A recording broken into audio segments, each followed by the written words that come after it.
Hello, my dear students. So, summary of the last lecture, we have discussed the introduction of our new chapter, that is the motion in a plane. तर माझ्या प्रिय विद्यार्थी मित्रांनो, आपण या चॅप्टरचे introduction पाहिलेलं आहे. बट हा टोटली चॅप्टर जो आहे तो डिपेंड आहे motion in a straight line वरती. त्यामुळं याच्या ज्या काही कन्सेप्ट आहेत, introduction, vector and scalar, position and displacement vector, या सर्व आपण कुठं पाहिलेले आहेत? Motion in a straight line मध्ये. तरीही आपण परत याचं रिव्हिजन करण्यासाठी आपण हे परत व्हिडिओ करतो त्या चॅप्टर मधले. बट या व्हिडिओमध्ये डिटेल असं काही आपण डिटेल तर पाहिलेलंच आहे, बट एक रिव्हिजन करण्यासाठी आपण हा परत व्हिडिओ घेतो. त्यामुळं हा पण व्हिडिओ तुम्हाला पाहायला नक्की आवडेल. सर, सुरू करूया आपला पहिला point, that is the vector and scalar. तर विद्यार्थी मित्रांनो, आपण इंट्रोडक्शन मध्ये मी सांगितलेलंच आहे तुम्हाला, what is the vector quantity, what is the scalar quantity. The physical quantity which needs only a magnitude, that is nothing but the scalar physical quantity.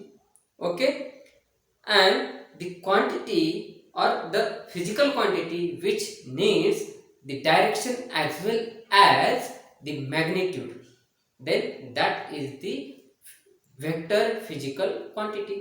What are the examples of scalar quantity and what are the examples of vector quantity? Then in scalar quantity examples we can take mass, okay, time, okay, length. These are the some basic examples of the scalar quantity.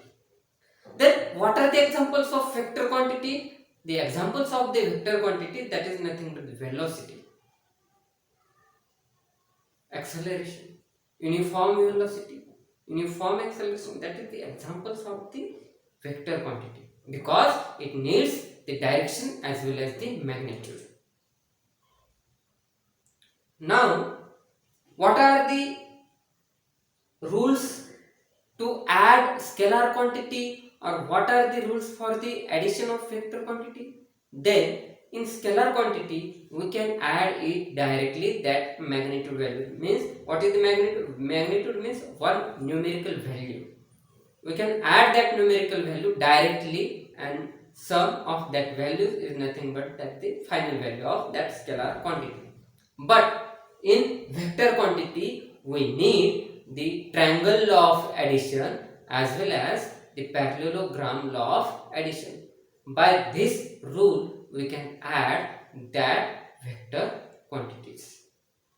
Okay, now we have to discuss our next point, that is the position and displacement vector. I have drawn here two diagrams to determine the position and the displacement vector. I have drawn here two diagrams. We'll see one by one. Okay, see here. तर विद्यार्थी मित्रांनो, काय इथं पहा, आता मी पूर्ण diagram present केलेली आहे. आपल्याकडे पूर्ण एनसीईआरटी बुक मध्ये त्याचं दिलेलं डिस्क्रिप्शन आहे, बट मी डायरेक्टली तुम्हाला इथं सांगून देईल फिगरवर.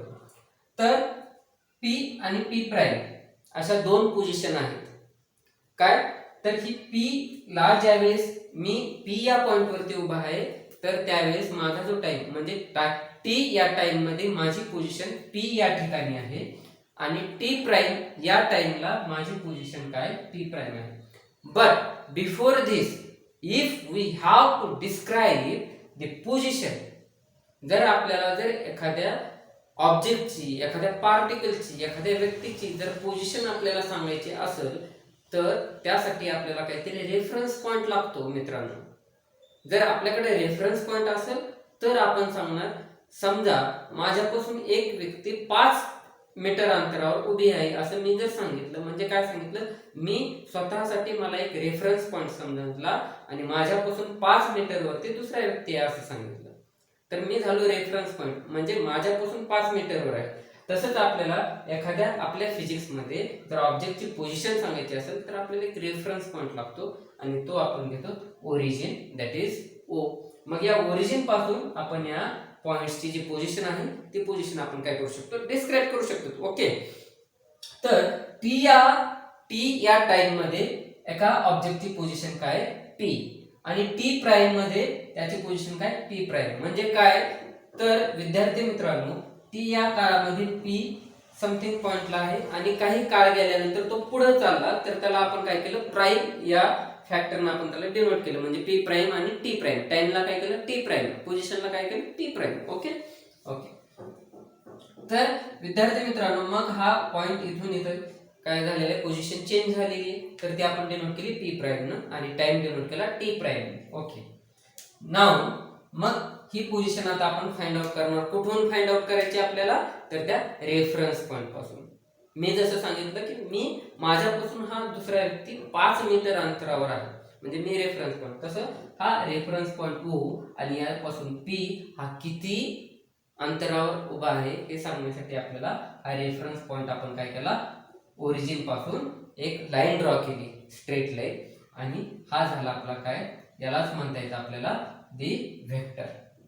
कोणता व्हेक्टर तर पोझिशन व्हेक्टर. कारण हा काय डिनोट करतो तर पोझिशन डिनोट करतो या P ची from the origin O.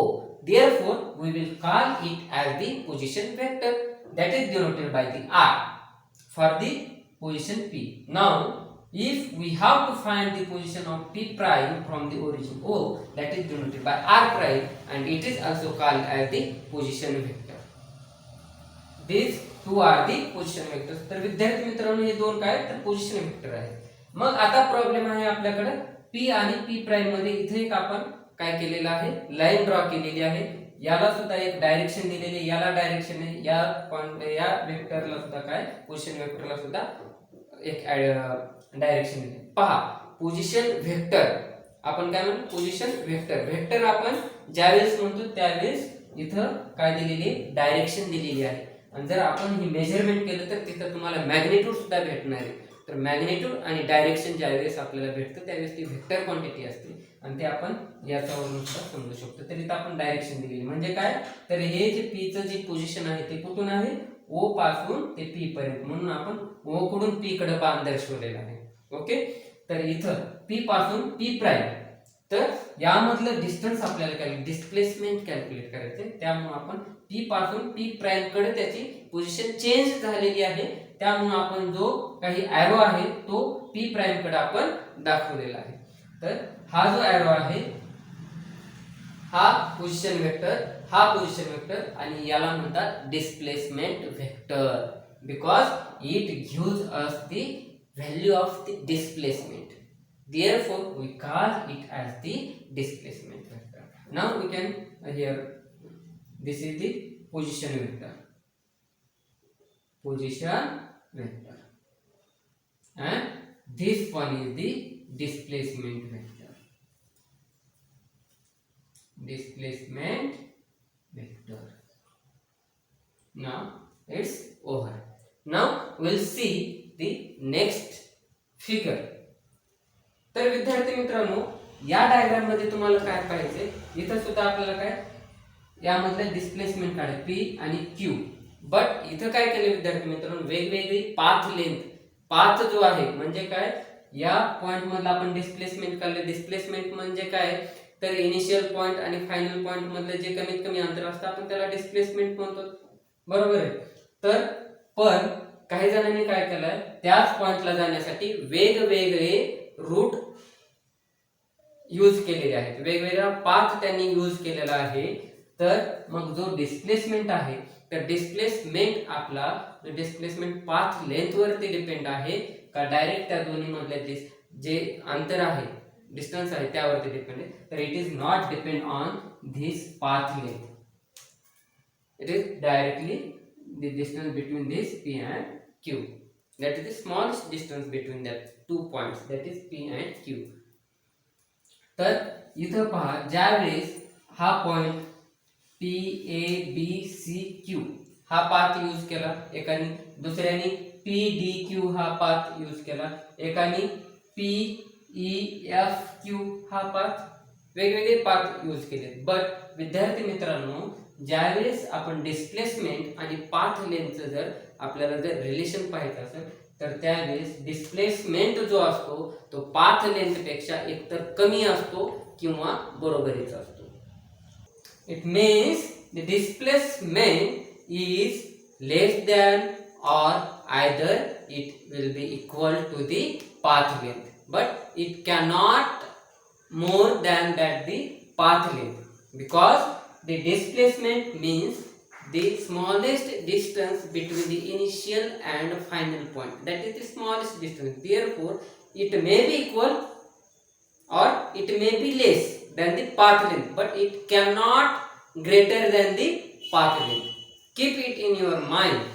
Okay, so thank you for watching this video and also subscribe our channel.